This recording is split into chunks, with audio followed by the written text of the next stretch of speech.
আসসালামু আলাইকুম ভিউয়ার্স, আমি শামীমের সাথে আপনাদের সামনে নিয়ে এসেছি একটি নতুন ভিডিও। আজকে আমরা জানব বাংলাদেশের সরকার ও তার প্রশাসন সম্পর্কে। তাহলে আসুন শুরু করা যাক। বাংলাদেশের সরকার পদ্ধতির নাম হলো সংসদীয় পদ্ধতির সরকার। এর আইনসভা এক কক্ষ বিশিষ্ট, যার নাম জাতীয় সংসদ। জাতীয় সংসদের মোট আসন 350টি, তার মধ্যে 50টি নারীদের জন্য সংরক্ষিত।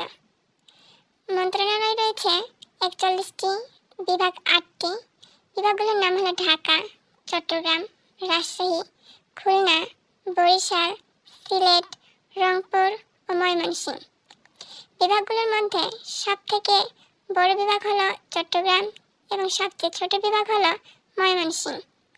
মোট জেলা 64টি, উপজেলা 495টি, সিটি কর্পোরেশন 12টি। সিটি কর্পোরেশনে সর্বশেষ যোগদান হয় ময়মনসিংহ। মোট গ্রাম সংখ্যা 87,191টি, পৌরসভা 330টি। ধন্যবাদ এতক্ষণ আমার ভিডিওটি মনোযোগ দিয়ে দেখার জন্য। এরকম নতুন নতুন ভিডিও পেতে আমার চ্যানেলটি সাবস্ক্রাইব এবং লাইক দিয়ে পাশেই থাকুন।